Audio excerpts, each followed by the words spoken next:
우리가 심령으로 새롭게 되어서 이제 새 사람이 되었기 때문에 바울 사도는 우리가 새 사람이 되었을 때 가장 먼저 바뀌어야 될 것이 무엇인가? 이제 너희는 새 사람이 되었기 때문에 이렇게 살아야 된다 할 때 제일 먼저 얘기한 것이 제가 주님을 알기 전에 지내왔던 방탕한 삶을 살았던 그들에게 너희들이 이제 변화되었으니까 가장 대표적인 것, 그것은 바로 이제 거짓말하지 마라. 너희들 좀 거짓말 좀 하지 말라, 그거예요. 그래서 우리 25절 4장 우리 어제 뒷부분 안 했죠. 거짓말 좀 하지 말라.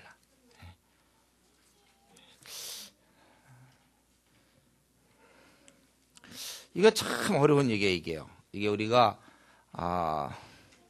오랫동안 마귀에게 쓰임받았던 자들이 비록 그들의 신분이 주의 백성으로 주의 도구로 바뀌었다 하더라도 그 습관, 거짓됨, 이것이 여전히 있다는 것입니다.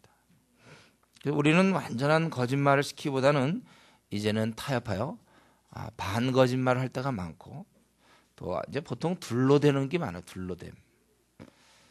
이 둘러대는 건 근데 그것은 참된 것이 아닙니다. 둘러대는 것. 반 거짓말도 마찬가지고. 그래서 우리가 예수님 믿기 전에 우리의 특징은 이 거짓되었어요. 거짓말을 참 잘하고. 그래서 이제 너희가 이제는 하나님을 믿었기 때문에 제일 먼저 바울 사도가 부탁하는 것은 거짓말 좀 하지 마라.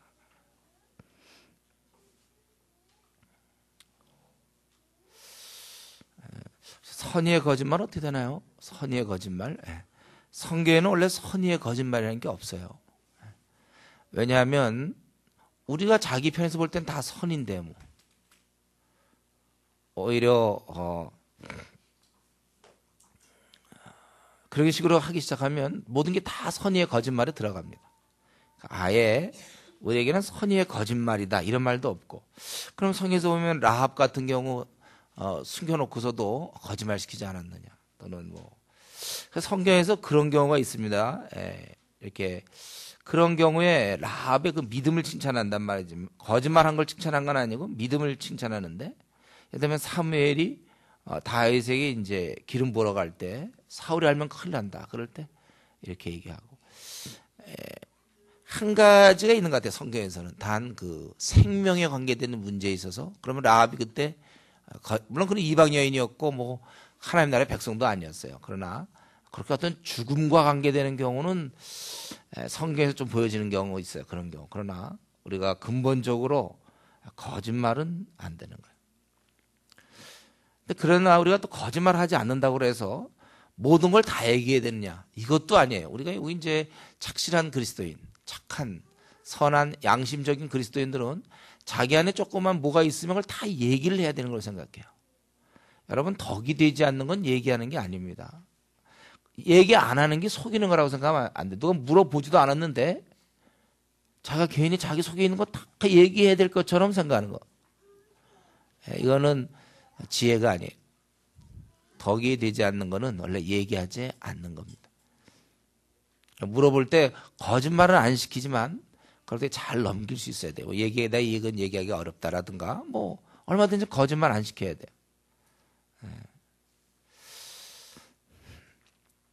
그래서 여러분들이 혹시 우리가 주님의 일을 한다고 해서 혹시 뭐 이번 수련회 때 혹시 그런 거 있습니까? 수련회 때 거기 오는 거에 대해서 부모님한테 뭐 학교에서 어디 간다 뭐 이렇게 혹시 얘기한 거 있어요? 부모님한테? 그건 옳지 않아요. 그렇게 하는 거는. 차라리 얘기 안 하고 가만히 있는 게 괜찮죠. 뭐 그러나 괜히 얘기하면서 아무리 좋은 거라도 진실이 아닌 건 아닌 거예요. 그렇게 우리가 거짓을 버려라. 그리고 두 번째로는 분내지 말라고 그랬죠. 26절에 분을 내어도 죄를 짓지 말며 해가 지도록 분을 품지 말라. 이 말은 빨리 분을 종식시키라는 것입니다. 그래서 이 분내는 거, 이제 우리는 새 사람이 되었으니까 어제 우리가 심령이 새롭게 되어 마음 중심이 바뀌었다고 그랬어요. 하나님 앞에 한번 엉엉 울고 난 다음에 이제는 딱 이제 내 입에서는 거짓말이 없어. 둘러댐도 없습니다. 거짓말하지 않고 딱 진실되게 얘기하고 그 다음에 화를 안 내. 아무도 그 화내는 건 좀 그리스도인에 좀 어울리지가 않아요. 화내는 거는. 갑작스럽게 이렇게 아주 급하게 화를 내거나 이런 거, 짜증내는 거, 혹은 신경질 이런 것들은 우리한테 어울리지 않는다는 거예요. 그래서 어떤 경우에는 화가 나면 부부간에도 뭐 3일간 얘기를 안 했다 이런 거 있죠. 부부간에 3일씩이나 한번 누구는 싸우면 3일 동안 막 얘기를 안 한다는 사람이 있어요. 일주일 동안 뭐 얘기도 안 한다든가. 이런 건 굉장히 세상 사람들의 모습이죠. 화가 났기 때문에 저 사람과 내가 며칠 동안 얘기를 안 한다. 우리는 그걸 빨리 종식시켜야 돼요. 우리 아까 그 대인관계 얘기도 했지만 분을 풀지 아니하면 그것이 쓴뿌리가 되고 마귀는 그것을 교두보로 만들어요. 자기가 마음껏 이용할 수 있어요. 그래서 우리가 쓴뿌리를 제거해야 됩니다. 분을 품은 자, 자기는 분을 품었지만 상대방은 모르는 경우가 허다해요. 이런 면에서 좀 예민한 자는 좀 손해죠.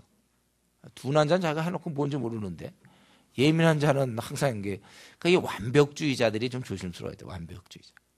자기 기준이 항상 있기 때문에. 둔한 자는 그런 거 없어 괜찮아요.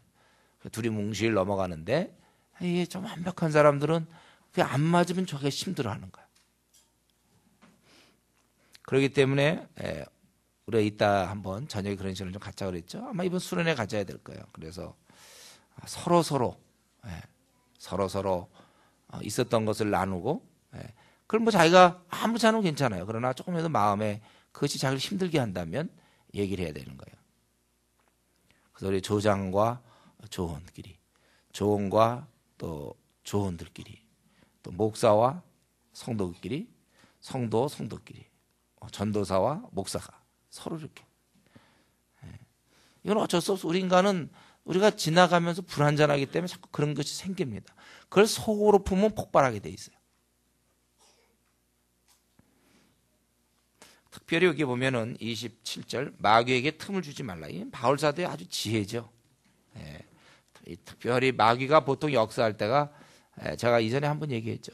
보통 두 가지 조심해야 된다 그래서 우리가 마귀가 우리를 공격할 때 보면 이 분냈을 때와 심하게 외로울 때 이럴 때 파고 들어가요. 이 정서가 안정이 안 되거든. 너무 외로워도. 그 속에 자취하는 분들 많아요. 혹시 좀 외롭게 지내는 사람이 있습니까? 그럴 때는 좀 몇 사람이 좀 같이 좀 산다든가. 외롭게 지내는 건 아주 안 좋아요. 사람은 그렇게 외롭게 살도록 돼 있지 않아요. 외롭게 지내지 않도록 조심하시고, 그러니까 혼자 살아야 될 사람들은 어떻게 하든지 교회 근처로 와서 항상 교회에서 성도들과 만나고 가족, 교회는 가족이니까 이렇게 혼자 멀쩡함이 살면서 혼자 외로우면 그거 안 좋아요. 외롭지 마세요, 여러분들. 우리 교회는 특별히 뭐예요? 이 고향을 두고 온 사람들이 많기 때문에 우리는 우리 교회 기본적으로 흐르는 정서가 외로움이에요. 그래서 우리가 남산도 가야 되고, 우리가 비원도 가고 그러는 거는 그리고 좀 외로운 사람끼리 서로 좀 만나서 교제하고 그러는 게 참 좋아요. 그리고 분은 참 나빠 이건. 이 분 때문에 모든 게 다 생기는 거 아닙니까? 그러니까 너희가 이제 그리스도인이 되었느냐? 첫 번째는 너희가 거짓말을 하지 말고, 그다음 분내지 마라. 그리고 세 번째는 구제하라고 되어 있죠. 도둑질하지 말고, 그리고 너희가 도둑질하는 자는 다시 도둑질하지 말라고 그랬어요. 돌이켜 가난한 자에게 구제할 수 있도록 자기 손으로 수고하여 선한 일을 하라. 구제하라는 것이죠. 이 땅에는 끊임없이 가난한 자가 있어요. 그러니까 여러분들이 성경에서 구제를 권유하고 있습니다. 그래서 여러분들이 뭐 용돈을 받든 알바해서 뭐 돈을 좀 벌든지 항상 자기가 어느 몇 프로는 자기가 구제하겠다 이걸 각오하고 항상 그걸 갖다가 계획을 세워서 비록 적게 벌면 적게 버는 만큼 구제에 힘써야 됩니다. 여러분들 그렇게 구제하셔야 돼. 여러분이 용돈 쓸 때도 그 용돈을 잘 좀 살펴보면서 돼. 이 돈이 다 하나님 주신 거 아닙니까? 그러니까 잘 요거를 내가 구제에도 얼마 쓰고 또 선교에도 얼마 쓰고 또 뭐도 어떻게 하고 이렇게 자기가 그런 거를 갖다 잘 맞춰서 해야 돼. 성경에 보면 이렇게 도둑질 하지 말고 그 다음에 29절 더러운 말을 하지 말고 뭐 이런 식으로 끝나는 게 아니에요. 항상 성경은 하지 말라는 보다 하라는 것을 늘 강조합니다. 그래서 여러분들이 이 세상에 도둑질하는 사람 보고 이렇게 네가 오히려 손으로 돈을 벌어서 구제하라 이것처럼 강력한 말이 어디 있습니까? 그래서 우리가 자기가 혹시 자기가 좀 약한 부분이 있습니까? 이 약한 부분을 고치려고 하는 사람들 그래서 기도할 때 뭐 예를 들면 자기는 좀 짜증을 많이 낸다. 그러면 주님 저는 짜증이 많은 사람이니 주님 저를 고쳐주시고 여러분 기도할 때 그렇게 기도하면 안 돼요. 그럼 자꾸 자기가 짜증 많은 사람으로 세뇌교육을 시키고 있잖아요. 그러지 말고 하나님 제가 좀 더 사람에 대해서 오래 참는 사람이 되게 해주십시오. 이 반대되는 걸 놓고 기도하세요. 자기가 약한 부분이 있으면 자기가 원하는 부분이 있죠. 원하는 부분을 기도하셔야지. 자꾸 주님 저는 게으르오니 주여 저로 하여금 게으르지 말게 해주십시오. 그건 남질 않아요. 그러면은 항상 그러면 자기는 게으른 거로만 이렇게 입력되는 거예요. 그러면 주님 더욱 부지런하게 해주십시오. 더욱 제가 부지런하게 해주십시오. 예배 시간 지각하지 말게 해주십시오. 좀 이렇게 기도하지 말고 미리 가서 좀 봉사하게 해주십시오. 좀 이렇게 기도하세요. 그게 낫겠죠. 주님 제발 좀 제가 예배 시간 좀 아슬아슬하게 좀 지각 좀 하지 않게. 그건 남는 게 뭐 있습니까? 그러지 말고 내가 예배 시간 뭐 10분 전에 가서 10분이라도 봉사하게 해주십시오. 뭐 마음의 준비를 하게 해주십시오. 이런 식으로 좀 더 자기가 안 되는 부분은 원하는 부분을 놓고 기도하세요. 그래서 여기서도 보면 도둑질을 하지 말라. 그것만 하면 얼마나 이 기독교 윤리가 우스워집니까? 그러나 이제 남을 구제하라. 참 이게 대단한 말씀이죠. 또 무릇 더러운 말은 너 입 밖에 또 내지 말고 오직 덕을 세우는데 소용되는 대로 선한 말하여 듣는 자들에게 은혜를 끼치게 하라. 여기 보니까 더러운 말은 물론 욕이죠. 욕. 그러나 오늘 본문에서는 욕뿐만 아니라 듣는 사람에게 은혜가 되지 않는 말 이게 바로 더러운 말이에요. 덕을 세우지 못하는 말들.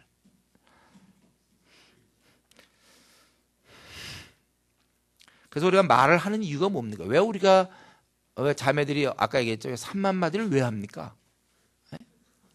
3만 마디 하는 이유가 뭐예요? 딱 한 가지 말을 하는 이유는 덕을 끼치게 하려고, 은혜를 끼치려고. 농담을 하더라도 상대방을 세워줄 수 있는 그런 농담을 해야 되는 것입니다. 왜냐하면 30절에 보니까 그렇게 안 하면 성령님이 근심하게 된다고 그랬어요. 우리는 이제 이 부분을 생각을 잘 못해요.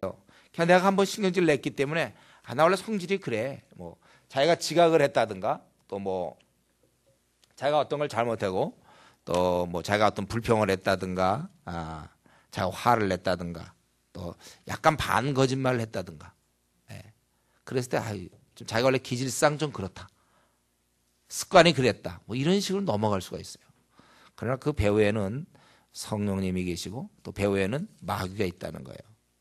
그래서 여러분 우리가 이 일이 이제는 우리 삶에 원래 성령님은 우리를 그날까지 거룩하게 만들려 주기 위해서 하나님이 보낸 특사거든. 성령님의 역사를 통해 우리가 점점 거룩해져야 되는데 도무지 이 성령님이 자기 구실을 할 수가 없어. 근심하게 되는 거예요.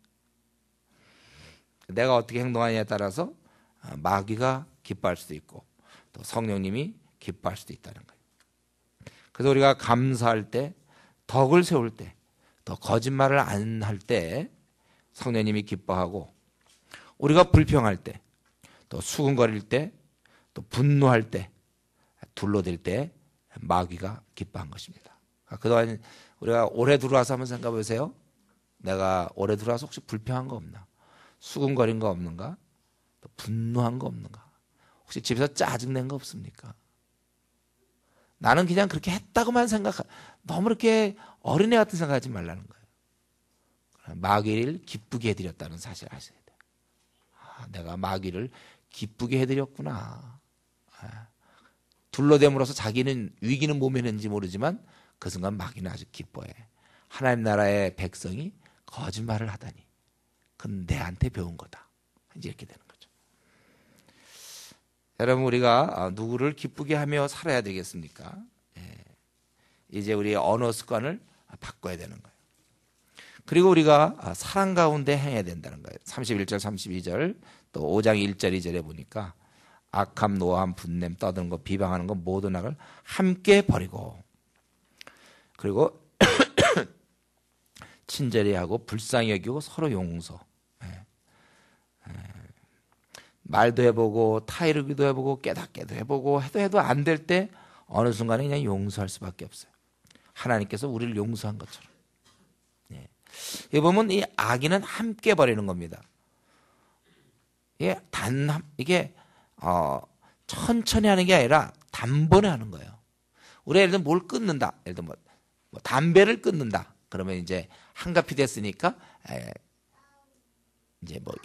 이제 일주일 동안 한 개씩 한 개씩 줄여나가서 19개비, 그다음에 18개비, 그다음에 17개비 이렇게 해서 준다. 이러는 게 아니에요, 원래. 담배를 만약에 끊어야 된다면 그냥 집어 던져야 되는 거야, 다. 그 순간부터 딱 한 대라도 피우지 말아야지. 슬슬 끊자. 끊어지는 거 있습니까? 그래갖고 또 자기가 노름을 한다. 노름을 너무 좋아한 나머지 이제 노름을 끊어야 되겠다면 그 순간 딱 끊어야지. 그러면 이제 노름을 하지만 조금씩 하자. 조금씩 끊자. 그래서 5시간 하던 거를 이제 4시간 55분, 그 다음 때가 되면 4시간 50분으로 줄어든다. 이러는 게 아니에요. 게임도 마찬가지예요. 게임도 내가 많이 하지만 이제 4시간씩 했으면 이제는 3시간 59분 한 다음에 그 다음에 58분으로 줄고 57분으로 줄이고 차츰 그렇게 안 되게 돼 있다니까, 우리 인간은. 끊을 땐 딱 소리 나게 돼요.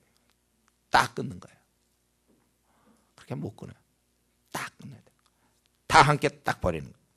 그리고 여기서도 마찬가지로 우리가 사랑 가운데 행해야 되는데 이런 노함이 어디 있으며 분냄이 어디 있는가? 함께 버리고 오히려 우리 그러니까 이렇게 함께 버리고 나면 비어 있잖아요. 채워지는 게 있어야 되는 거예요. 한 귀신 쫓아내면 뭐 합니까? 여러분, 수련회 때 은혜 많이 받고 나서 있잖아요. 은혜를 많이 받았다 하는 사람이 나중 되면 더 안 좋아져요. 한 귀신 쫓아내면 뭐해요? 7귀신 들어오는데. 그러니까 못 들어오게 채워지는 게 있어야 돼. 저는 이전에 교회 다닐 때 제가 헤맸던 건 뭐냐면 수련회 와서 막 회개하죠. 깨끗한 마음을 유지했어요. 그럼 밖에 나가서 다시 이제 들어오기 시작한단 말이에요. 자꾸 이렇게 반복되니까 괴로워요. 그게 못 들어오게 딱 막아놨어야죠. 여러분들 이번 수련회 때 철저히 깨달았고 이제 나가면은 더 이상 그게 못 들어오게끔 해야 돼요. 그런데 이런 것은 단지 윤리가 아니라는 거예요. 그래서 5장 1절에 이것은 윤리가 아니라 품이다 이거죠. 품이지. 우리는 너희는 하나님을 본받는 자가 되고 사랑을 받는 자녀같이 너희는 하나님을 본받는 자가 되고. 왜 우리가 이렇게 살아야 됩니까? 왜 거짓말하지 말아야 되죠? 왜 분내지 말아야 되죠? 그것은 우리는 기독교인이기 때문에 기독교인 제1 거짓말하지 않는다. 또 이 분내지 않는다. 이렇게 이래야 된다. 이런 거는 그건 윤리. 그 정도는 유치해서 못하는 거예요. 그게 아니라 하나님 자녀인데 내가 그게 품위가 있지 말이지. 품위 유지비라는 것도 있잖아요. 대통령 끝나고 나면 품위 유지가 있어요. 너무 대통령에서 월급 안 나왔고 그럼 비밀 돼가지고 그저 어디 가서 독려하고 있으면 그게 되겠습니까? 전직 대통령이. 그래서 얼마 이제 일정한 금액을 주잖아요. 품위 유지비가 있다. 우리가 누굽니까, 여러분? 우리는 그 크신 하나님의 자녀예요. 그러니까 자녀답게 우리가 살기 때문에 이렇게 우리가 친절하게 있는 것이고 우리가 이렇게 신경질 짜증 안 내는 이유가, 그럼 말을 하도 손해가 될지언정 둘러대지 않는 이유가 내가 품위가 있지 내가 어떻게 둘러대겠냐. 욕을 먹는 게 낫지. 사람들한테 인정받지 못하고 제가 늦고 나서는 늦잠 잤다는 얘기 하기 싫으니까 밤낮 늘 쓰는 게 이제 차가 막혔다는 거 아니에요. 그럼 원래 서울은 차가 막히는 곳인데요. 시골입니까? 서울인데도 이유가 밤낮 차가 막혀서요. 그 서울 처음 와봤나? 그런 건 이유가 아니에요. 둘러대는 거예요. 내가 늦게 일어났습니다. 그건 창피하지 자기가. 늦잠 잤으니까. 그러나 대신 품위는 유지하고 있는 거 아니에요. 진실을 얘기하는. 우리가 입만 열면 진실이지 입만 열면 뻥치는 사람들이 있어요. 친구들이 내가 무슨 얘기 한마디 하면 야 뻥까지만 막 이래봐요. 그런 소리 들으면 이게 하나님 백성으로서 품위가 이 땅에서 기껏 하나님 백성이 나타났고 뻥이나 치다가 주님 만나면 됩니다. 품위 유지, 여러분 품위 유지를 해야 되겠다. 나는 하나님 나라의 백성이기 때문에 조금 웃음을 당할지 모르지만 진실을 얘기하고, 그렇게 진실을 얘기. 그래서 사람들을 이렇게 된 것은 2절에 보면 주님이 그렇게 하셨다고요. 주님도 사랑을 하시기 위해서 사랑을 베푸시기 위해 자신을 드리셨어요. 우리 그리스도인들이 사랑이 최고의 표준이죠. 모든 사람에 대해서. 내 주위에 있는 사람, 내가 만나는 사람은 그냥 내가 만나는 사람, 그가 내 주위에 있는 사람, 이렇게 끝나면 안 돼요. 그들은 내 주위 사람은 하나님 나를 사랑하라고 보낸 자예요. 보낸 자. 우리 사격 같은 거 하면 이제 막 이렇게 하면 뭐 팍 일어났다가 없어지고 탁 하면 그러면 그거 할 때 탁탁 쏘지 않습니까? 어떻게 무슨 텔레비전 같은 데 보면 이렇게 무슨 표적 같은 거 있잖아요. 이렇게 가만히 있다 뭐가 탁 나오면 탁 쏘고 탁 나오면 탁 쏘고 이러는 거 있잖아요. 누굴 탁 만나면 사랑하라는 거예요. 우리 주위 사람은 그냥 있는 게 아니고 괜히 내 주위에 워낙 사람이 많기 때문에 이렇게 어쩌다 나랑 마주치는 게 아니라 사랑하라고, 사랑의 대상이라는 거예요. 근데 이제 유감스러운 건요. 지금 이렇게 한 5가지 정도 얘기했죠. 우리가 진실, 거짓말하지 말고, 분내지 말고, 그리고 훔치지 않고 이렇게 구제하고, 그리고 상대방을 세워주는 말들을 하고, 그리고 사랑 가운데 행하고. 그런데 그런 일을 해야 될 우리는 누굽니까?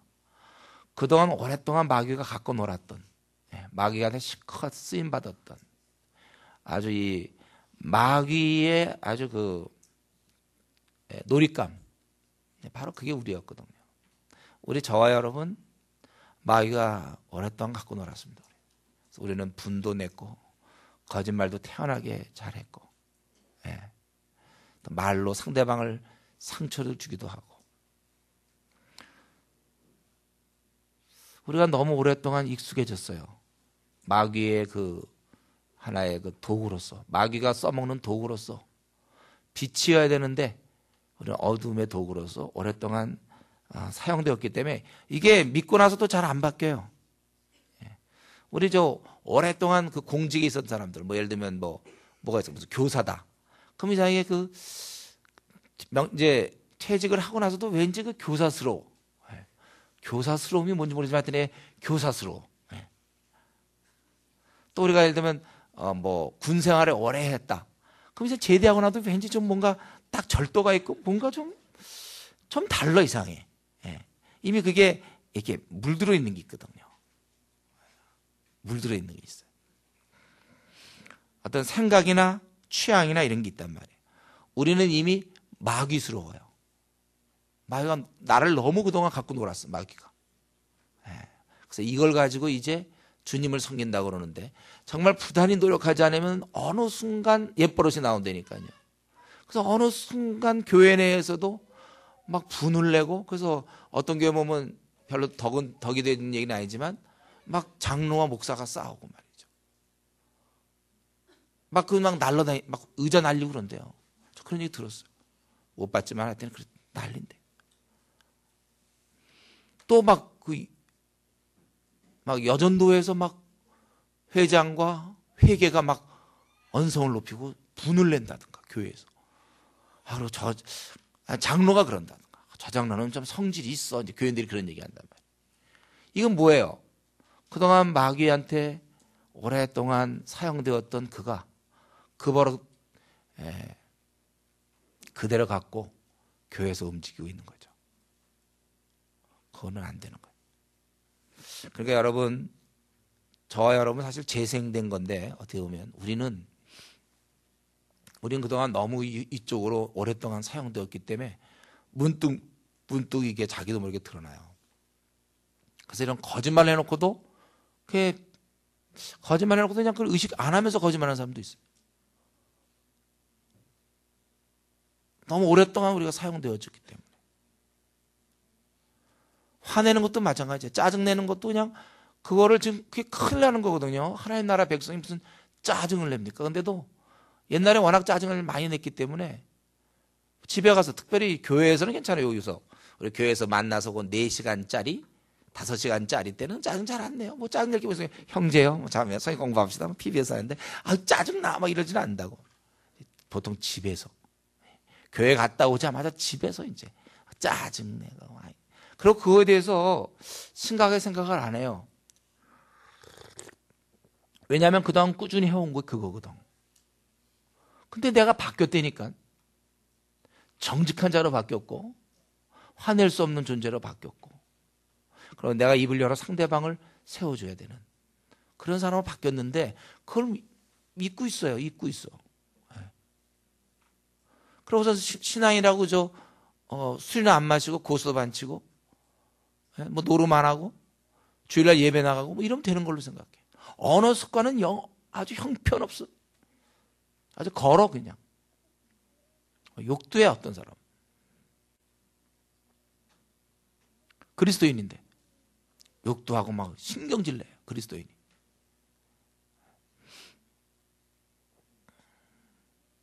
그거는 이전에 어두움에 있을 때 우리가 했던 습관에 불과합니다. 이제 말끔하게 씻어야 돼. 깨끗하게. 이제 나에게 신경질은 없어. 짜증 따위는 나에게, 그런 건 나에게 없어야 돼. 새 사람이에요, 우리는. 뭐 토라진다든가 뭐 이런 거, 삐친다 이런 거, 그거는 이제 삐치는 거는 어두울 때 삐칠 수 있는 거지. 삐치는 게 아니라 지금은 이제 비춰야죠. 빛을 비춰야지 뭐 삐칩니까? 이게 이제 우리가 바뀌어야 되는 거야. 우리는 오히려 우리는 친절해. 32절에서 친절. 어떤 사람이 친절 이런 거 갖다가 저는 좀 어색해 이런 사람도 있어요. 무슨 도 사람들, 도 얘기를 좀 해야 되는데, 하여튼 무슨 도 사람들은 무뚝뚝하다 그런 말 있죠, 여러분. 네, 무슨 도 사람은 이제 무뚝뚝하다. 그러나 그거는 이제 예수님 믿기 전에 무슨 사람이 무뚝뚝한 게 어디 있습니까, 성경에? 그는 그리스도인. 이제 무뚝뚝 없어. 우리는 친절해. 무슨 도 사람들 되게 친절해. 그냥 하나도 안 무뚝뚝하게 돼 있어. 그렇게 살아야 돼. 우리는 그냥 친절해져. 또 불쌍히 여기고, 매정했던 사람이지만 우리는 이제 정이 많아졌어요. 불쌍히 여기고 또 용납하고. 이게 우리 그리스도인입니다. 근데 이제 아직도 이 마귀가 말이죠, 악한 마귀가 우리를 오랫동안 갖고 놀았기 때문에 지금도 자꾸 우리를 그렇게 갖고 놀려고 그래요. 그런 거 우리가 조심해야지. 우리는 5장 1절에 있는 것처럼 하나님의 자녀. 우리는 하나님의 자녀니까 내 하는 행동 하나가 하나님과 비슷하게 움직여야 돼. 우리는. 여러분들은 그래야 됩니다. 하나님과 비슷하게. 우리는 그분의 자녀니까 비슷하게 움직여. 그래서 이렇게 살면 왜 형제가 왜 자매를 안 쫓아오겠습니까? 아까 보니까 나를 쫓아오는 사람도 없고, 난 그분 누군지 모르지만 한번 어떻게 살고 있는지 궁금해. 이게 내면에서 막 향기가 막 뿜어 나오는데 그거. 그래서 아름다워요. 그럴 경우 참 아름다워. 내면이 아름다우면 형제들은 그냥 죽을 못 쓰는 거야. 그렇죠? 너무 내면이 아름다우면 그냥 꼼짝도 못하는 거예요. 형제들은. 그러니까 그것을 뭐 형제가 부족하다 이렇게만 하지 말고 자기도 부족한 줄 아세요. 첫 번째 부족은 이제 숫자가 부족이고, 두 번째는 이제 이 기질적으로 부족. 여러분이 이제는 더 이상 내 입에서 불평 따위가 나오지 않도록, 거짓이 나오지 않도록, 분노를 이제 내가 그 정도 그동안 마귀에서 사용되었으면 됐지. 또다시 내 입이, 내 몸통이 분노의 도구로 사용되었으면 되겠느냐. 이제는 더 이상 계속 갖고 놀도록 내가 허용하지 않겠다. 결단하세요, 여러분. 이것을 신경질 버리고 결단하세요. 자꾸 그걸 갖다가 기질로 생각하면 안 돼요. 교회 내에서 마찬가지예요. 저 조장은 다른 조장에 비해서 좀 신경질이 많다. 이런 얘기 들으면 안 돼요. 그리고 이제 더 나가서 거기 감사하라 그랬죠. 감사하라. 또 음행이나 온갖 더러운 것 탐욕은 너희 중에 그 이름조차도, 여기 보면 그 이름조차도 그만큼 철저한 거예요. 성경에 악은 모든 모양이라도 버리라 이렇게 돼 있죠. 괜히 안 좋은 거 모양도 내지 말라. 왜? 우리는 하나님의 자녀이기 때문에 그런 게 너무 안 어울려요. 이런 성도에 마땅한 말, 누추함, 어리석은 말이나 희롱의 말이 마땅하지 않아 오히려 우리는 감사. 이 감사하는 말을 하는 게 하나님 나라 백성으로 어울리는 거예요. 감사하는 거. 이래도 감사, 저래도 감사. 뭐 그렇게 따지는 게 뭐 많습니까? 아주 까다로운 사람들 있죠. 지금까지 그랬다면 앞으로는 그러지 마세요. 너무 이렇게 까다롭게 울지 마세요.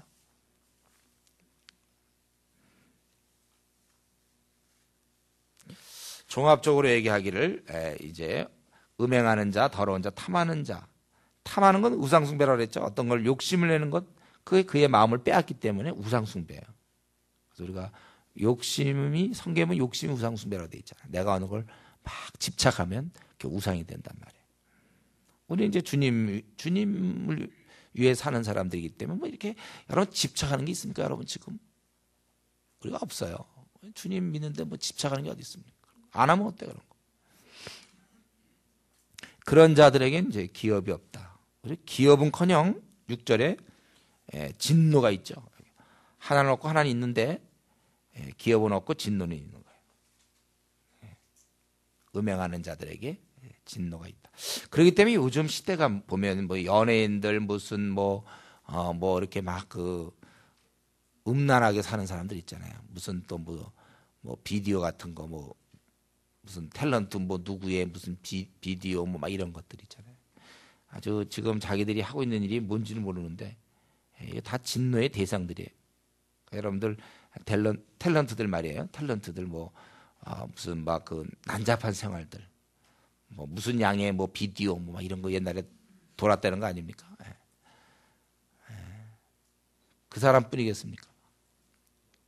또 그런 사람을 또 흠모하고 말이죠. 뭐 팬이라고 쫓아다니는 사람들이 있어요. 그 진노의 대상이 될 사람을 뭐 쫓아다닙니까? 그건 다 그런 자들은 진노의 대상이에요. 우리는 어떻게 살아야 됩니까? 그들과 함께 참여하지 말라는 거예요. 너희들은 그들과 함께 참여하는 자가 되지, 함께하는 자가 되지 말라. 세상에 이러한 뭐 인기 스타들의 그 모습 말고 그들의 생활을 생각해 보세요. 왜냐 우리는 빛의 자녀이기 때문에. 우리도 옛날에는 어둠이었기 때문에 어울릴 수 있었지만 지금은 빛의 자녀이기 때문에 빛의 자녀답게 행하라. 그래서 착하게 또 의롭게 진실하며 머리 굴려서 뭐 우리도 할 수 있지만 순전하게 항상 의롭고 손해 볼 줄 몰라도 늘 의롭게 머리 안 쓰고 굴리지 않고 그리고 진실하게 선과 의와 진실 그리스도인이 참 진실해야 돼요. 좀 이 말에 좀 그 진실함 있잖아요. 우리가 진실함, 이 뺀질뺀질한 거 말고 아주 좀 진실하고 순전한 그게 빛의 자녀예요. 빛의 자녀들은 이렇게 막 말 돌리고 아주 느물느물대고 이러는 게 아니고 아주 좀 진실해야 돼. 항상 진실하고. 저 사람 얘기가 어디가 진짜고 어디가 뭔지 도무지 구분이 안 되는 사람. 항상 우리가 입 밖에 낸 것은 진실한 거야 돼요. 그리고 이렇게 살 뿐만 아니라 우리는 계속해서 해나갈 것이 뭡니까? 주를 기쁘시게 할 것이 무엇인가 시험하여 보라. 시도해 보라 이거죠. 기독교 윤리는 고정된 게 아닙니다. 주를 기쁘시게 할 것이 무엇인가 시도해 보라. 우리는 그렇게 해요. 또 계속해서 어두운 것들은 우리가 책망하고 나타나지는 것마다 빛이다. 즉 빛에 의해서 모든 것이 밝혀진다는 거예요. 그렇기 때문에 우리가 책망할 때 잘못이 드러나는 것입니다. 그래서 책망하라는 거예요. 우리 빛은 사용돼야 돼. 물론 우리는 빛 자체는 아니에요. 발광체는 아닙니다. 주님이 비추어 주시는 빛으로 드러내는 것입니다. 그러니까 정리하면 우리가 어둠을 벗어버리고 이 땅에서 빛의 자녀로 주님을 기뻐하신 일만 열심히 하면서 살아가기를 바라는 거야. 다른 사람은 어떻게 사는지 모르지만 나는 한번 믿게 된 주님을 위해서 내가 한번 빛의 자녀답게 살아봐야 되겠다. 그래서 내 마음은 뜨겁다 이거야. 난 빛의 자녀답게 살아야 되겠다. 그런데 여기서 한 가지 조심할 게 있어요. 요 부분이죠. 이제 우리가 나도 한번 이제 빛의 자녀대로 살겠다. 이렇게 결단하는 거 참 귀한 일이에요. 근데 문제는 그렇게 그냥 살 수 있느냐 이거죠. 내가 한번 환자를 내가 한번 고쳐보겠다. 예. 오늘날 우리 환자들 많으니까 환자를 고치겠다. 마음이 뜨겁다. 그래가지고 가갖고 그냥 막 아픈 환자들 막 주사 막 놔. 그러면 안 되는 거예요. 그런 마음이 있으면 의대 공부하고 인턴, 레지던트 다 밟아야 되는 것처럼 나는 한번 빛의 자녀로 이제 어둠의 를 청산하고 그동안 20년, 30년 동안 내가 마귀의 종 노릇을 했어요. 마귀가 완전히 나를 갖다 놀잇감으로 갖고 놀았어요.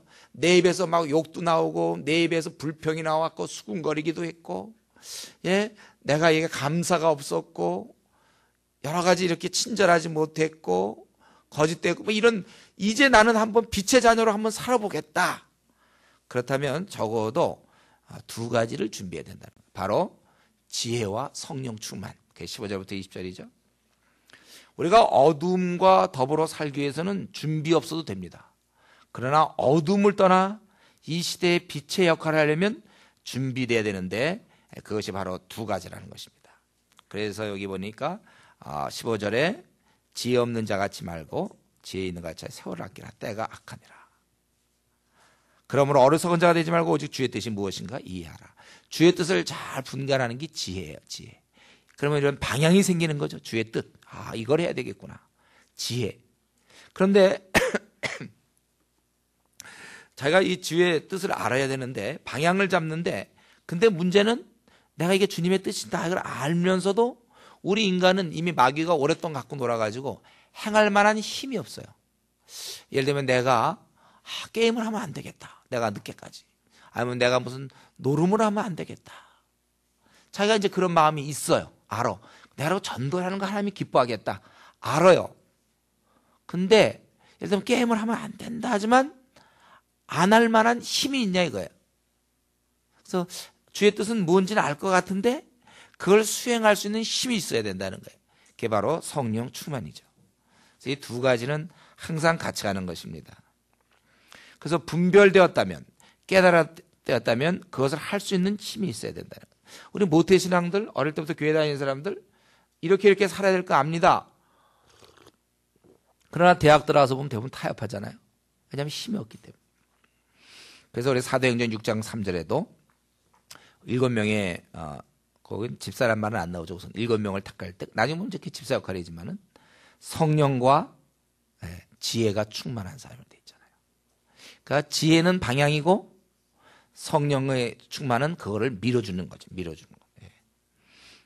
그래서 칭찬 듣는 사람 7을 택하라. 그래서 우리가 이 지혜를 얻기 위해서는 뭘 해야 될까요, 여러분? 지혜를 얻기 위해서는 주의 뜻을 알기 위해서는 뭘 해야 돼요? PBS다. 이건 뭐 이제는 이런 거는 기본이죠. 이제는.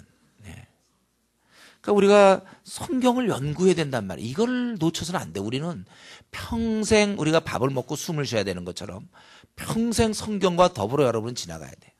그래서 우리가 지혜를 얻기 위해서는 성경을 연구해야 될 것이고 성령 충만을 위해서는 뭘 할까요?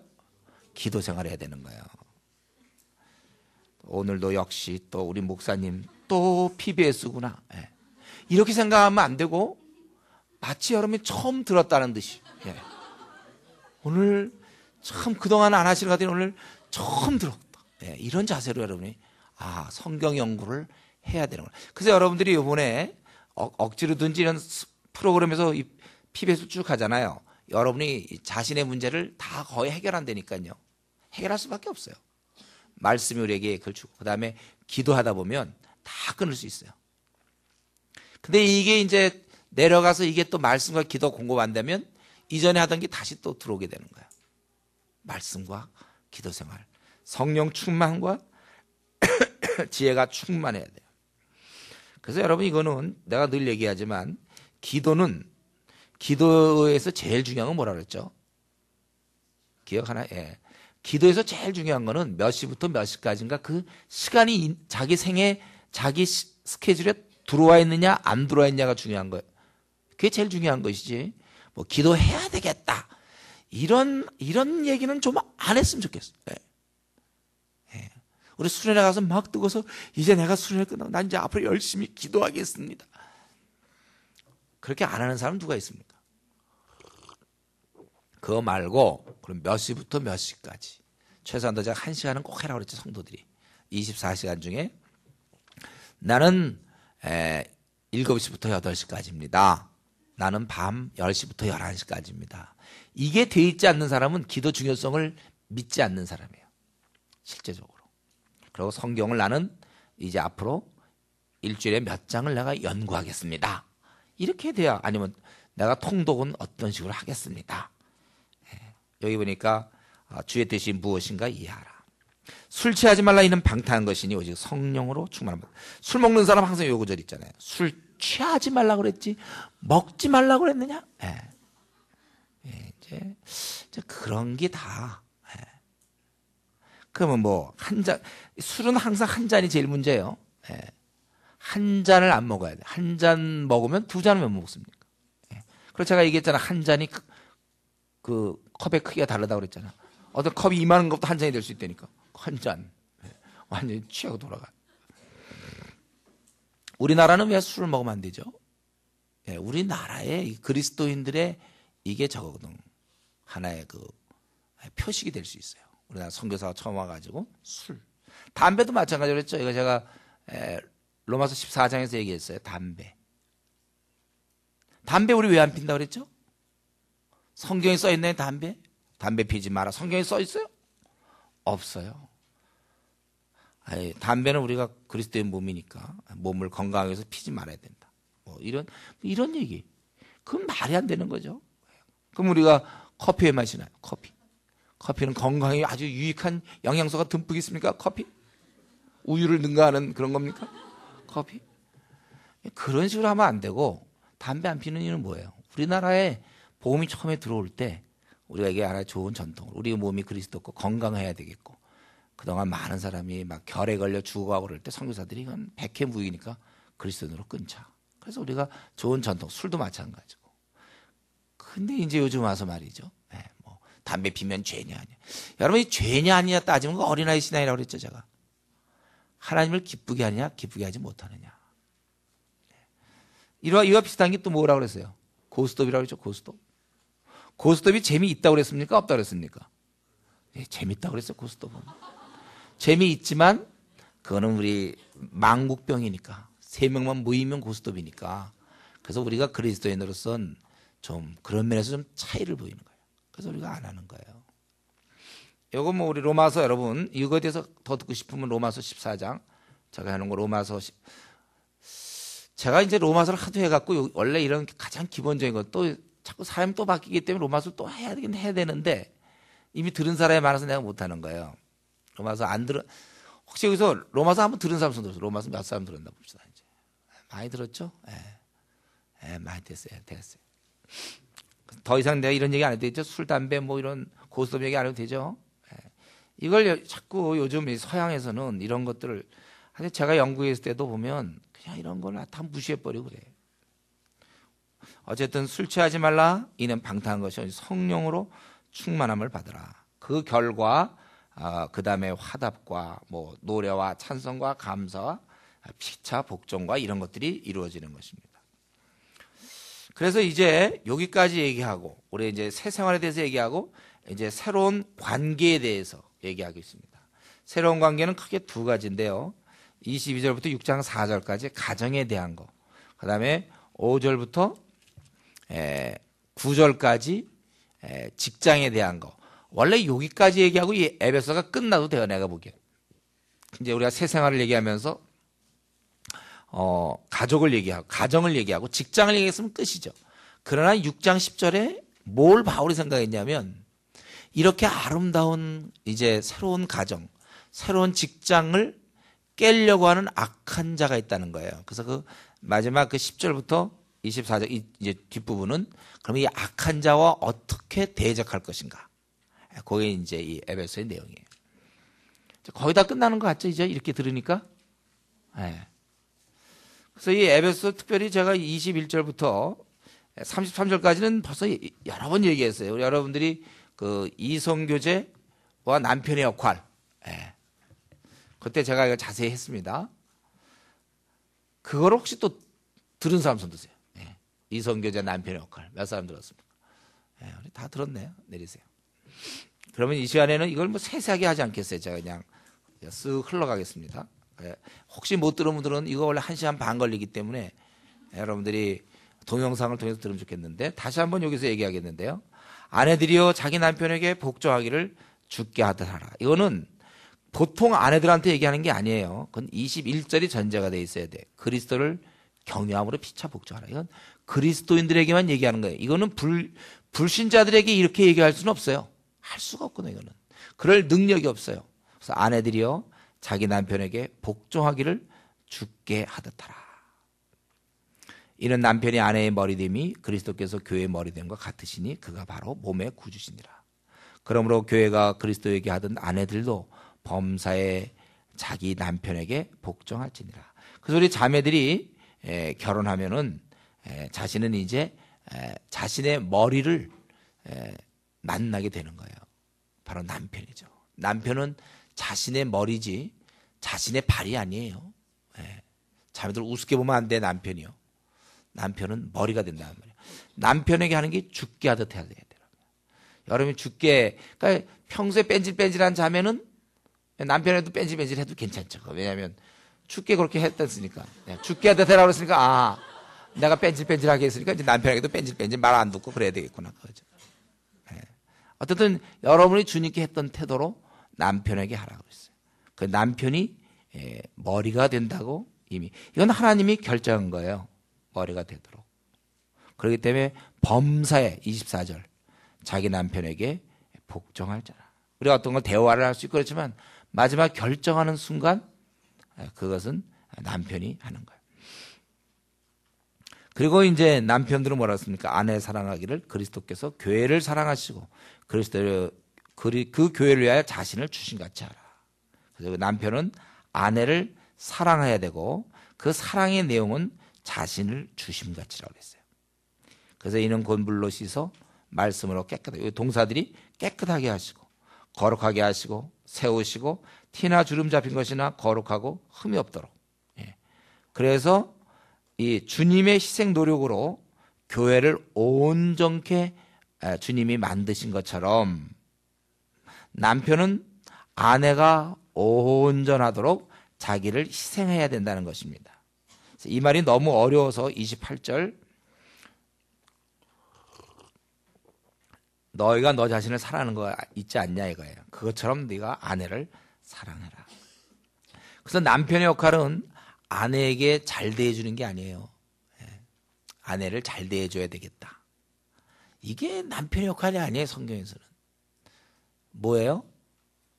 만들어주는 거예요. 만들어주는 거. 온전하게 만들어주는 거. 그래서 여러분들이 결혼하면 우리 형제들이 결혼하면 이제 제일 먼저 할 일이 뭡니까? 아내의 상태를 점검해야 되는 거예요. 그걸 만들어줘야 되니까. 그래서 기도 생활을 어떻게 그동안 해오고 있었는가? PBS는 몇 권이나 하셨는가? 이런 걸 잘 살펴봐야 돼요.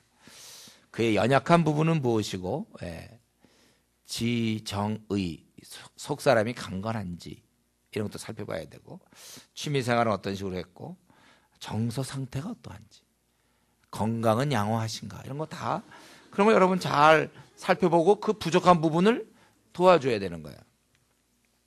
그래서 이거는 제가 이미 자세히 다뤘기 때문에 또 여러분 대부분 이걸 다 들었기 때문에 그냥 넘어갑니다. 그래서 형제들이 준비되어야 된다는 거예요. 저학년 때 이성교제가 안 되는 이유가 그럴 준비가 하나도 안 돼 있어요. 남을 위해서 죽을 만큼의 성숙하지가 않아. 마찬가지로 자매들도 저학년 때 아직 성경도 몇 권 연구하기도 전에 기도 생활도 제대로 안 잡혀 있을 때는 절대 복종의 준비가 안 돼 있다는 거예요. 어쨌든 이 남편이 중요한데, 그래서 누구든지 언제든 자기 육체를 미워하지 않고 29절 오직 양육하여 보호하기를 그리스도께서 교회에게 함과 같이 하나니. 그래서 이 남편은 아내를 책임져야 되고 그를 온전하게 만들어 주어야 된다는 것입니다. 그래서 이러한 관계를 위해서 어때요? 부모를 떠나라고 돼 있어요. 그러므로 사람이 부모를 떠나 그의 아내 합하여 그들이 한 육체가 될지라. 그래서 이 문자적으로 이걸 적용할 경우, 부모를 떠날 경우에 우리나라의 경우는 이게 약간의 그 불효가 될 수 있단 말이에요. 그러나 성경에서 여기서 강조하는 건 뭐냐면 어쨌든 간에 부모를 떠나서 그 아내 앞에 그 둘이 한 육체가 되라고 그랬어요. 이 원리는 명확한데 머리가 둘이 되면 안 된다는 거죠. 그 아내의 머리는 남편이 돼야지 그 아내의 머리가 시어머니와 남편 이렇게 됐다면 불행을 가져오는 불행한 거예요. 그래서 우리 자매들 우리가 뭐 데이트할 때든가 어떤 형제들은 또 멍청이 이런 걸 물어보는 사람이 있어요. 시부모를 모실 거냐 뭐 이런 식으로. 그걸 왜 물어보는지 모르겠어. 그럼 또 자매들은 네 이러는 거예요. 그렇게 여러분 얘기하지 마세요. 자매들 시부모 모시지 마세요. 우리가 효도해야 된다는 말은 맞는데 그게 꼭 한 공간에 꼭 들어가는 거. 너 그러니까 나랑 결혼해서 우리 시어머니 공간에 들어가겠느냐 이 질문이에요. 그러면 네. 왜 그 공간에 들어갑니까? 효도라는 게 꼭 그 공간에 들어가야 되나요? 왜 그러냐면 그 공간에 들어가면 그때부터는 이제 링 안에 올라간 거 똑같은 거예요. 고부 간의 갈등이 시작되는 거예요. 고부 간의 갈등이 시작돼요. 우리가 효도를 하되 우리가 이건 괜찮아요. 가까운 데 살면서 뭐 자주 찾아뵙고 뭐 반찬도 만들어가고 뭐 자주 이런 건 참 좋죠. 그러나 같은 공간에 있는 건 어려운 거예요. 그래서 우리 이제 애도 키우고 그러면 애 키우고 이제 며느리 입장에서 애 키우고 막 힘들고 그러면 좀 애 잘 때 자기도 자고 좀 이렇게 쉬어야 되는데 시어머니는 그렇지 않고 에너지 있고 그러니까 막 부엌에서 일하는데 자기는 막 자고 그러려면 얼마나 민망합니까? 그러니까 자연스럽게 어떻게 하든지 한번 자매들한테 질문할게요. 만약에 내가 이제 좀 쉬려고 그러는데 시어머니가 왔다 갔다 하는 그런 방향에서 쉬는 게 편합니까? 아니면 시어머니가 왔다 갔다 하지 않은 다른 집에서 쉬는 게 편합니까? 1번이에요? 2번이에요? 2번이죠. 그렇게 돼요.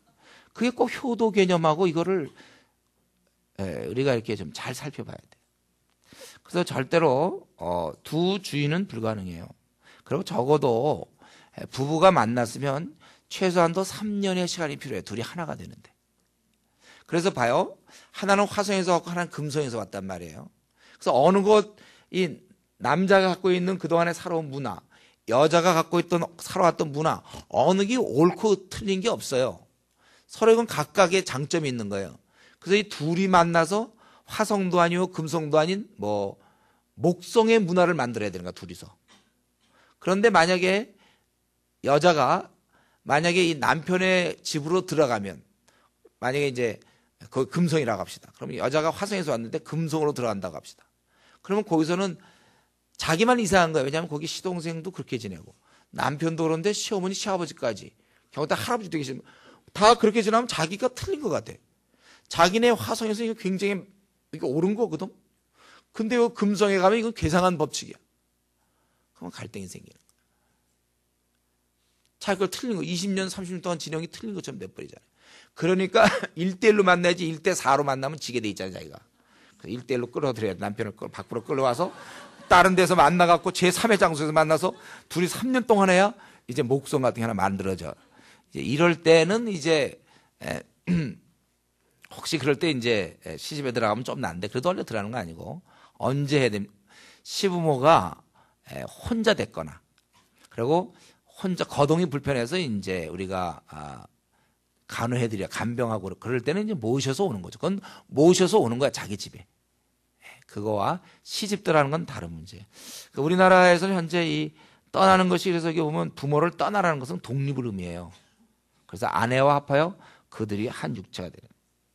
근데 이제 우리 이 문제가 참 어렵고 우리나라 상황에서는 불효 개념이 약간 있어서 조심해야 되는. 그러나 확실한 건 뭡니까? 여러분이 만약에 부모가 되었을 때는 절대로 며느리 들이지 마세요. 절대로. 여러분은 들이지 마세요. 예. 그리고 이제 이런 경우는 남자가 결정해 줘야 돼, 남자가. 그래서 예를 들면 어머님이 혼자 계시다. 예. 아버님이 혼자 계시다. 어떤 혼자 계신다 이거예요. 그럴 때 내가 도저히 안 들어갈 수는 없어. 그럼 불효로 생각해, 부모님이. 섭섭히 생각해. 어떻게 해야 되나요? 그럴 때는 이제 할 수 없이 직장을 약간 지방으로 얻어야 돼. 그래서 직장 때문에 어쩔 수가 없는 거잖아요. 그래도 한 3년에도 살고 나면 그래도 상당한 많은 부분에서 내가 갖고 있던 이 문화의 단점도 많이 보게 돼요. 그러니까 이거는 남자가 잘해줘야 돼, 남자가. 그래서 거기 뭐예요? 이 둘이 한 육체가 될지라. 31절에 그 둘이 한 육체가 된다. 그래서 둘이 한 육체가 되는 건 완전한 일치를 얘기합니다. 그래서 이거는 한 육체가 되기 위해서는 성경에 고린도서 7장 5절에 보면 뭐 있어요? 기도 외에는 분방하는 게 아니에요. 그러니까 뭐 쉽게 뭐 주말 부부, 직장이 뭐 이렇기 때문에 우리 주말마다 만난다. 이런 건 굉장히 비성경적이에요. 주말 부부라는 개념이 있으면 안 돼요. 이건 아주 이 도시 사회가 만들어낸 아주 잘못된 거예요. 주말 부부가 어디 있습니까?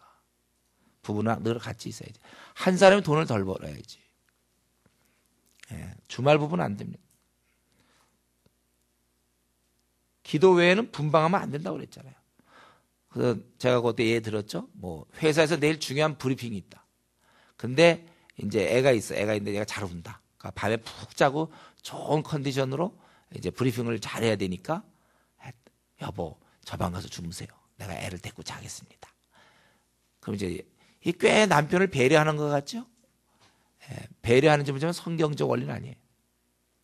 또 남편은 그 얘기를 듣고 네. 그러고서 자기는 이제 딴 방 가서 잔다. 기도 이후에는 분방하지 말라고 그랬어요. 자기가 그래서 막 잠을 설쳐가지고 브리핑을 제대로 못해서 괜찮아요. 못하면 말죠. 뭐. 승진 좀 천천히 올 테지 뭐. 그래야 또 퇴직도 천천히 되죠. 네. 그래 그런 거 생각하기 나름이에요. 그 둘이 한 육체. 제가 그때 그 얘기 했나? 이거 얘기하면서 그 얘기 한마디 했죠. 제가 영국에 있을 때 어떤 목회자 자기가 신학교 교수가 돼야 되기 때문에 공부를 해야 되는데 돈이 많이 들어서 1년간 아내를 두고 자기 애들 두고 자기 혼자 가서 공부만 하겠다. 1년간. 그래서 신학교 교수, 주의 부르심 신학교 교수 되기 위해서 자기가 간다. 근데 그냥 얼마나 붙잡은지 몰라 그 사람. 되지 않아도 되니까 가지 마시오. 하나님 말씀 어겨가면서까지 하나님 섬기는 법이 어디 있느냐 이거예요. 하나님이 분방하지 말랬는데 사실 그래갖고요 시험 드는 사람 많아요. 실제로 1년씩 떨어져 있다가 또 유혹에 빠지고 잘못되는 경우도 참 많고. 그리고 어떻게 여기 보면 이 남편이 우리 주님이 우리를 눈동자같이 지키시고 보호하시는데 어떻게 남자가 돼갖고 말이죠 1년 동안 자기가 있으면 그 아내를 누가 돌봐? 이 아내를 누가 돌봐 이거? 그걸 어떻게 두고 다닐 수 있어요? 그래. 여러분 우리 엄마가 한 3살 먹은 애 집 지켜 그러고 자기 나가볼 수 있어요. 그걸 그냥 그건 떠날 수가 없어요. 자, 몇 년 뒤에 교수가 되더라도 들어오니까 같이. 돈이 없다 그러면 그럼 교수 포기해야지. 하나님이 허락지 않는 걸로 봐야지 그러면. 자기가 뜻을 세워가지고 그냥 막 밀어붙이는 거 이런 게 안 좋은 거예요. 요즘은 이제 대표적인 또 뭐 있습니까 요즘. 기러기 아빠라고 그러죠 요즘 그런 거. 그 아내. 어떻게 보면 이분은 이런 생각이야. 이 아빠들은 어떠냐면 자식을 위하여. 내가 영어에 한이 있는데 가서 이제 언어도 하고 얘를 혼자 둘 수 없으니까 아내를 내가 사랑하지만 보내고 그래서 저들 잘 되라고 나는 여기서 열심히 일해서 저들을 위해서 한다. 그렇지만 그 저들을 위하는 게 전혀 아니라 영어 빼놓고 배울 게 없거든. 그 영어 배우려면 우리 국내가 더 잘 배운다니까요. 국내 학원이. 인텐시브 코스 4개월이라고 그랬잖아요. 그만 배워도 영어 잘할 수. 그래서 거기서 안 좋은 문화 미국에 있는 아주 그 안 좋은 애들 그 문화가 얼마나 안 좋은데 걔들이요. 그런 영적으로도 우리의 영적인 선진국 아닙니까 한국이? 근데 영적인 후진국에다 보내가지고 이미 촛대 옮긴 그 나라에 보내가지고 아내까지 보내서. 그런데 이때 남자는 어떻게 생각해야 됩니까? 어떻게 이 아내를 보낼 수 있냔 말이에요. 이 정말 내가 없으면 어떻게 되지 못할 이 가련한 아니 아주 가날픈 이 연약한 아내를 내가 끼고 있어야 되는데 보내면 어떻게? 예. 그건 도저히 말이 안 된다고 속으로 생각해야 돼. 어떻게 이 연약한 내 아내를 저 멀리 이국 땅에 예? 보낼 수가 있냐 이거예요. 그런 마음이 들어요. 이건 내가 돌봐야 된다고 했어요. 성경에 분명히 아까 그 26절, 27절, 28절에 건물로 있어 말씀으로 깨끗하게 거룩하게 하시고 늘 이렇게 돌봐줘야 된다면 이 아내를 돌봐주는 사람이 남편이거든요. 그래서 이렇게 원래 부부는 그런 이유로 떨어지는 게 아니에요. 이 아내는 여성들은 생애 2명의 아빠를 만나게 돼 있다고 그랬죠. 한 번은 주어진 아빠요. 2번째는 선택한 아빠를 만나게 돼 있어요. 그래서 혹시 여러분 주어진 아빠로 인해서 상처 많이 받은 사람이 있습니까? 괜찮아요. 2번째는 잘하세요. 자기가 선택한 아빠를 만나는 거예요. 그러니까 남편을 만난다는 건 아빠를 만나는 거예요. 뭐 그런 말도 있는데 오빠 됐다가 뭐 오빠가 아빠 된다 뭐 이런 말. 이건 아니겠지만 하여튼 예. 어떻게 그런 말이 딱 맞네. 예. 정말 아빠가 되는 거예요. 자기를 이렇게 평생 자기를 위해서 죽을 사람. 그게 바로 남편이에요. 여기 보면은 그러니까 도도한 형제를 막 쫓아다니고 있잖아요. 그렇게 하는 게 아니라니까요. 나를 막 쫓아오는 형제를 만나는 게 여성한테는 좋은 일이다 그거예요. 근데 아까 질문이 뭐죠? 안 쫓아오는데 어떡하냐고? 네. 더 만들어라 이거. 더 아직 더 좀 멀었는지 몰라. 더 만들어. 쫓아오고 있어요. 쫓아오게 돼 있어요.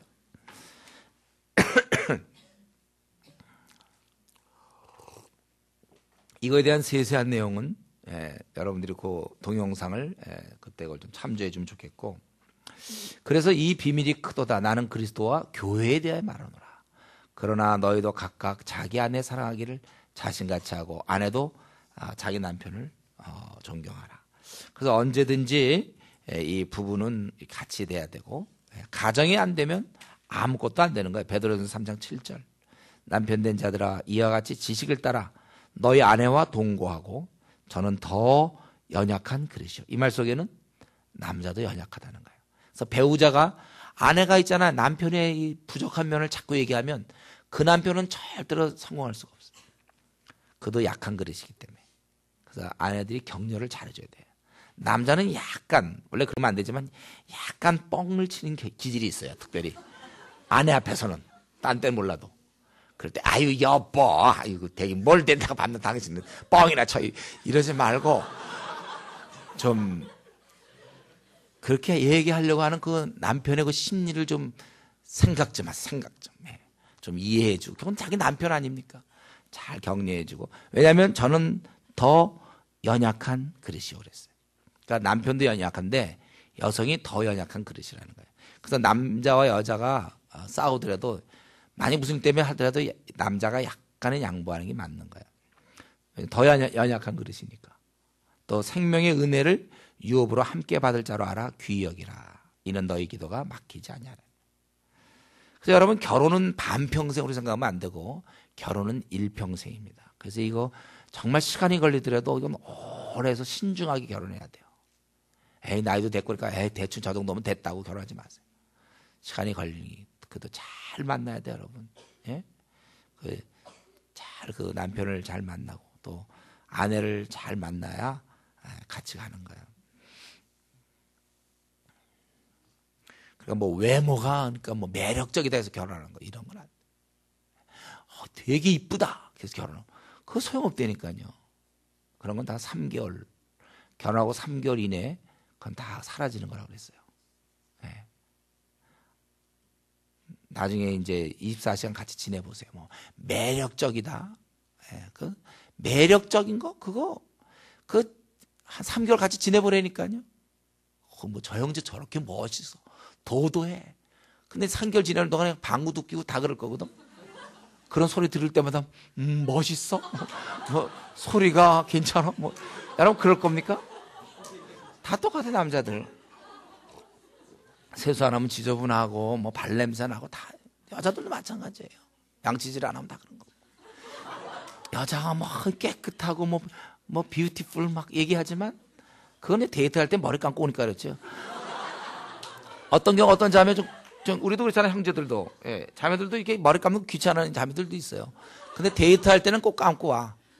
그래서 이제 아주 감으려 되는데 안 감고 막 이럴 수도 있거든. 그러니까 그런 거, 외모 이런 거는 3개월짜리 갖고 하면 마음을 봐야 돼. 마음. 여러분들이 이걸 정말 기도 많이 하고 그런 사람을 여러분 만나야 돼요. 그리고 아까도 얘기했지만 하나님께서는 선한 목자이기 때문에 이런 걸 너무 아직까지 하나님이 이렇게 허락지 아니했다 이런 마음을 늘 갖는 게 중요합니다. 그때까지 더 자신을 가꾸세요. 딴 사람 생각하지 말고 자기만 좀 갖고 노세요. 예. 그리고 이제 부모와 자식인데 그 가정에서 중요한 게 이제 부모와 자식 아닙니까? 거기 보면 자식에 대해서는 3구절을 썼고 부모에 대해서는 1구절을 썼어요. 자녀들아 주 안에서 너희 부모에게 순종하라. 예. 순종하라 그랬어요. 이것이 옳으니라.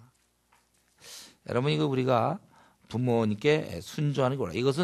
이것이 옳다는 얘기는 뭐냐면 이미 우리 마음에 자연법으로 돼 있어요. 부모님께 순종하는 게 옳다는 걸 그냥 알아. 예. 그리고 계명이 또 그렇게 돼 있다는 거예요. 내 아버지와 어머니를 공경하라. 이것은 약속이 있는 첫 계명이니 이로써 내가 잘되고 땅에서 장수하라. 그러면 그 부모님을 잘 공경하면 다 오래 삽니까? 장수한다고 그랬잖아요. 땅에서 장수하리라. 이거는 우리 보면 이 뭐 천대까지 뭐 은혜를 베풀겠다. 이건 약속이라기보다는 이것은 속성을 얘기하는 거예요. 속성. 하나님의 속성을 천명한 것입니다. 예. 그렇기 때문에 우리 자녀들은 딱 부모에 대해서 딱 한 가지예요. 순종하는 거예요. 그래서 부모님과 막 말대답하고 때로 요즘 부모님과 나는 요즘 이제 사이가 좀 요즘 안 좋다. 요즘 뭐 나는 냉전에 돌입했다. 뭐 이런 건 없어요, 여러분. 예. 여러분 부모님과는 여러분 사이가 뭐 동등하지가 않습니다. 성경적으로는.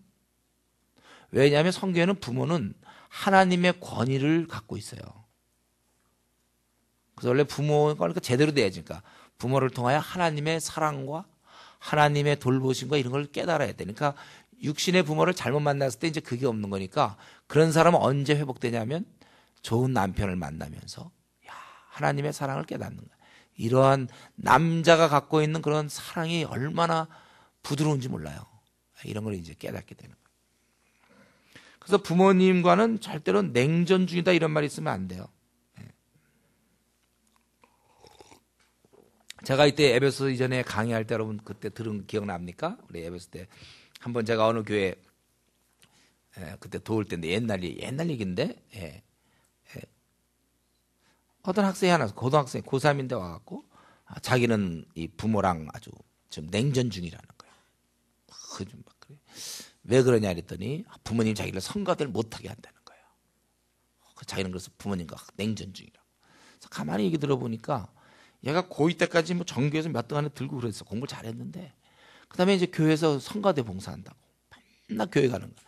그래서 주일만 가는 게 아니라 토요일 날 가서 하루 종일 있다가 주일날도 또 그러고 공부를 안 하고 어차피 노는 걸 얘는 이제 주일 뭐 좀 다르게 좀 고상하게 놀긴 놀지만 어차피 공부 안 하는 건 마찬가지예요. 게임을 하거나 아니면 주일날니까 토요일 날 가서 하루 종일 애들하고 뭐 기타 치고 놀면서 성가대 봉사한다고 자꾸 그러는 거예요. 그 어머님이 이제 큰 교회 집사님이었어요.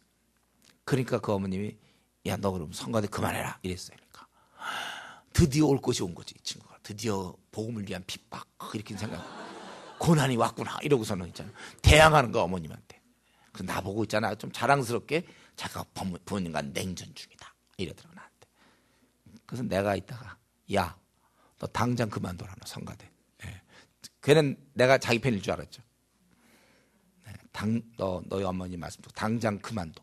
그래서 절대로 우리 부모님 말씀을 부모님이 이제 아주 불합리한 걸 요구할 때 우리가 부모님을 공경하더라도 6장 1절에 주 안에서 너희 부모에게 순종하라 했어요. 순종을 하되 그날에 주님보다 앞설 수는 없는 거예요. 그러면 뭐 부모가 막 교회 못 가게 한다. 부모가 교회 못 가게 하는구나. 그러니까 순종해야지. 교회 안 가. 그런 건 안 돼요, 여러분. 그렇죠? 부모가 야 이제 너 절에 가자. 그러면 부모가 절에 가자라고 나한테 말씀하셨구나. 순종이다. 그래서 절에 가고. 이건 안 된단 말이에요. 주 안에서 순종하는 거예요. 배교 시대의 특징이 이 부모를 거역하는 거잖아요. 디모데후서 3장 2절. 그래서 여러분들이 혹시 이 수련회 오기 전까지 혹시 부모님 말에 자꾸 막 말대답하고 자꾸 그랬습니까? 예를 들어 부모가 일찍 들어와라 그래도 뭐 들은 척도 안 하고 늦게 들어오고 말이에요. 예를 들면 이런 건 잘못한 거고 회개해야 돼요. 일찍 들어오라면 일찍 들어와야 돼요. 그러나 또 우리가 주님의 나라를 위해서 또 모임을 하고 불신자를 돌보는데 난 걔를 돌보고 이제 집에 한 9시나 10시까지 와야 되는데 무조건 부모님은 6시까지 와라. 그럴 때 우리는 부득이 이제 그 말을 순종 못하는 거죠. 그러나 순종 못하더라도 부모가 눈치챌 정도야. 얘가 순종하려고 그러는데 이건 어쩔 수 없이 내 말을 안 듣는구나. 이렇게 느낄 만큼 평소에 순종을 잘해야죠. 밤낮 대드는 사람이 있어요. 밤낮 평소에 대들다가 이제 수련회 있으면 수련회비 달라고 그러면 부모가 기쁘게 주시겠습니까? 그리고 수련회 가지 말라 그러면 또 드디어 핍박이 시작됐다 뭐 이런 식으로 자기가 평소에 한 행동을 생각해 보세요. 여러분 평소에 부모님 말씀 잘 들어야 돼요. 일찍 일어나면 좀 일찍 일어나고 만약에 자면 야 부모님이 엄마는 그런 거 원하잖아요. 뭐 딸도 가도 만약에 부엌 일 좀 할 때 있으면 좀 돕기도 하고 그래야지. 하나도 안 도와주고 수련회 갔다 와도 보면 똑같고 그럼 수련회 보낼 맛이 납니까? 수련회 갔다 온 다음에 갑자기 여러분들이 막 어머니 설거지하고 뭐 하면 같이 가서 옆에서 막 하고 그럼 어머니가 얘가 왜 그러나는 거야? 제가 수련회에서 이걸 배웠습니다. 말씀을 중심 이제 막 이래. 그래 다음에 언제 또 수련회 하냐고 또 보낼 거 아니에요. 평소에 좀 그렇게 해놓고 가야지. 수련회 갔다 와도 뭐 잠이나 퍼지고 자고 그냥 더 또 그럼 뭐 보낼 맛이 있습니까, 여러분? 교회를 다니면 뭐가 좀 달라지는 맛이 있어야죠. 순종적이어야 돼, 여러분. 부모님 말씀에 대들지 마세요. 에? 대들면 안 돼. 부모님 말씀 잘 들으세요.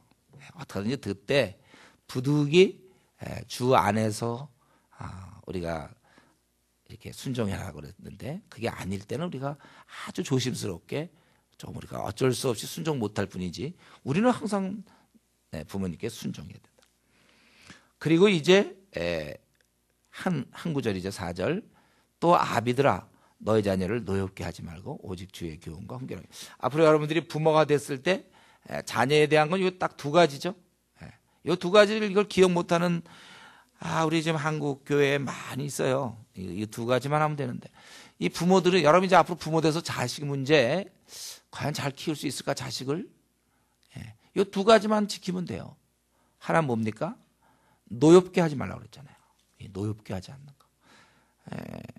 감당기 어려운 어떤 불합리한 요구. 자기가 아버지니까 야 이거 해. 막 불합리하게 요구하는 거. 아니면 어린애가 아직 깨달음이 없는데 막 이렇게 빚고 와서 막 웃고 넘기는 경우. 청소년 문제 대부분이 노여워서 그럴 때가 많아요. 가출한 애들이 대부분 노여움. 공동체에 대해서 비판적인 사람들이 이제 부모로부터 별로 인정받지 못했기 때문에 항상 비판적이 되는 거예요. 이 비판적이 되는 것도 또 이것도 아무나 되는 게 아니에요. 부모로부터 이걸 꾸준히 연마한 사람이 그런 사람들이 와서 비판적으로 하는 것도 다 그래 배웠기 때문에 되는. 보통 노엽게 하는 건 항상 부모와 자식뿐만 아니라 직장 같은 데서 윗사람이 아랫사람이 할 때 노엽게 하면 안 돼. 노엽게. 항상 그게 문제죠. 그래서 이 남편이 아내에게 하듯 아내의 그 정서를 잘 돌보면 그걸 돌보는 것처럼 이 아이의 어린 자녀의 인격을 인정해 주는 거예요. 너무 불합리하게 그렇게 하면 안 돼요. 그래서 우리 보통 어른들끼리 모이면 이제 애들 뭐 있잖아. 너 춤춰봐라, 뭐 나가서 노래해라, 뭐 이런 거 있잖아요. 그 애는 그거 되게 창피하거든요. 그래서 막 안 부르려고 그러면 이게 안 불러? 막 이러면서 나가서 불러, 막 이래. 예? 그럼 애가 근데 자기는 그러면 나가서 춤추라면 자기 추겠습니까 지금? 그런 거를 하면 안 돼요. 그래서 오히려 부모가 만약에 그럴 경우 얘가 굉장히 그걸 창피하게 생각하는데 막 그 주위 가족들이 노래 불러라 막 그러면 오히려 변하죠. 얘는요, 좀 못해하고 감싸줘야지. 같이 합세해서 나가, 나가 막 그렇게 하면 안 돼요, 여러분. 걔도 인격이 있는데 자기가 나가서 먼저 춤을 추든지 그럼. 뭐 꼬마라고 해서 뭐 인격이 없습니까? 그걸 잘 생각해야 돼요, 여러분들이. 이 자녀를 노엽게 하지 말고. 그럼 밤낮 노엽게만 안 하면 됩니까? 그거 아니죠. 여기 보면 양육하라 했잖아요. 주의 교훈과 훈계로 양육하라. 예. 이걸 우리 한국교회가 착각하고 있는 것은 이걸 신앙의 교육을 자꾸 주일학교로 생각해요. 가정이에요, 가정. 교육은 가정에서 시키는 거예요, 신앙교육은. 그래서 제가 우리 자매들 어떻게 하든지 애기 낳고 직장 나가지 말라는 게 그 얘기예요. 애를 양육시켜야죠. 언제 여기서 보면 야, 타가방 주인들아 양육하라 이렇게 돼 있습니까? 아비들아 이러잖아. 너희가 양육하는 거예요, 너희가. 예. 그래서 노엽게 하지 말고 오직 주의 교훈과 훈계. 교훈과 훈계 비슷한 말 같지만 원래 이 교훈은 엄격한 의미로서는 이게 징계의 뜻이 있어요. 징계. 여기서 교훈은 징계. 그래서 이 아이를 잘 징계하고 밤낮 징계만 하면 안 되고 또 가르쳐야 훈계로 양육하라. 양육의 방법이 때로 얘를 좀 징계해야 되고 그리고 말씀으로 가르쳐서 양육해야 된다는 것입니다. 그래서 요즘은 이 체벌을 잘 못하는데 원래 체벌할 수 있어야 돼. 잠언 13장 24절에 보면 초다를 이 회초리를 때리는 거 그런 것을 참아 못하는 자는 그 자식을 미워함이니라 이렇게 돼 있어요. 우리 잠언을 잘 귀 기울여 들여보면 좀 거기 이런 말씀이 있죠. 잠언 22장 15절에 아이의 마음에는 미련한 것이 얽혔으나 징계하는 채찍이 이를 멀리 쫓아내느니라. 23장 13절 14절에 아이를 훈계하지 아니치 말라. 채찍으로 그를 때릴지라도 죽지 아니하리라. 이래. 놀라지 마세요. 그러면서 14절에 뭐라고 나와 있습니까? 그를 채찍으로 때리면 그 영혼을 음부에서 구원하리라. 잠언 29장 15절에 채찍과 꾸지람이 지혜를 주거늘 임의로 하게 버려두면 그 자식은 어미를 욕되게 하느니라. 이렇게 돼 있어요. 그래서 원래 요즘은요 애들을 잘 안 때려서 키우려고 그래요. 이게 이제 애를 망치는 거예요. 그래서 애들은 보통 언제 때리는 거라고 그랬죠? 애들이 이제 말귀를 알아듣는데 고집 피울 때 보통 돌 전후에서 보통 애들이 그래요. 그래서 요때 돌 전후 요때 때려줘야 되는 거예요. 그래서 우리 지금 애들이 있어서 내가 이런 얘기는 안 하겠어요. 더 세세한 얘기는. 인격이 있으니까 이런 얘기를 안 하겠어요.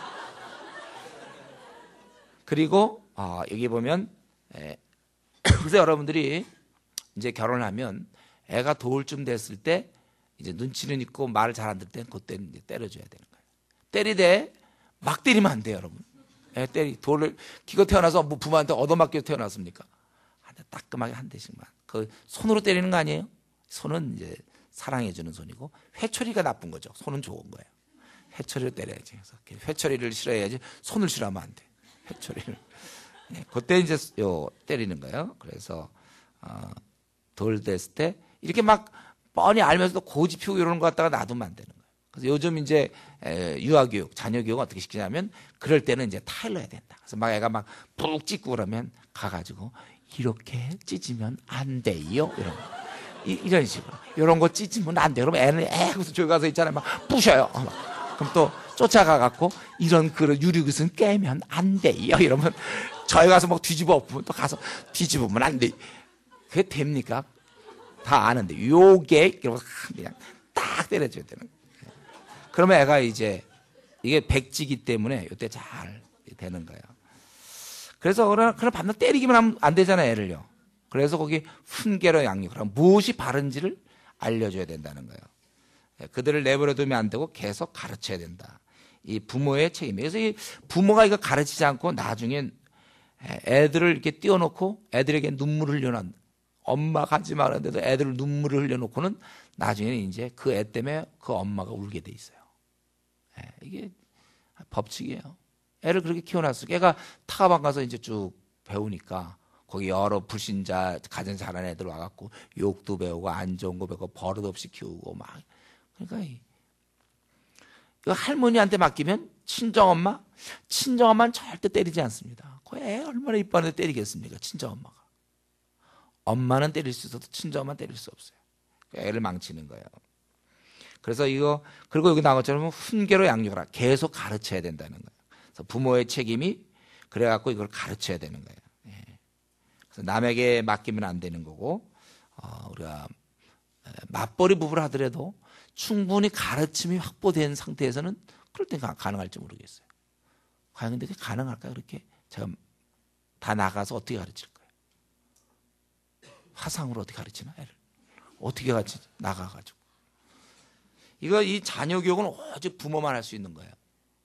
그래서 보통 애가 시작되면 한 17년에서 18년 정도, 이제 여자는 아기를 낳고 한 17년에서 18년 정도 자녀 교육에 이제 전력하는 것이죠. 그래서 어떤 사람이 이제 이걸 가지고 뭐 대학 교육까지 받고서 뭐 집에서 썩느냐 뭐 이런 얘기하는데, 그게 썩는 겁니까? 신앙은 있잖아요. 딴 거와 달리 신앙은 절대로 유전되지 않아요. 사무엘같이 유명한 위대한 인물도 그 자식을 이러면서 실패했어요. 또 엘리 대제사장도 자식들이 잘 안 됐잖아요. 그에 비해서 요게벳, 모세의 경우는 그 엄마가 그를 키웠기 때문에 대이집트의 온갖 세속적인 장식도 모세를 흔들어 놓을 수가 없었어요. 부모의 영향은 너무나 큰 거, 특별히 엄마의 영향. 그래서 혹시 여자가 꼭 집에서 썩을 수 없고 나는 돈을 벌고 뭐 뭔가 해야 된다 그러면 이제 남자가 돈을 벌지 말고 집에 있어야죠. 그래서 자녀를 키워야 돼. 어쨌든 부모에게 책임을 줬기 때문에 의논해서 그렇게 해서 이걸 키워야 되는 겁니다.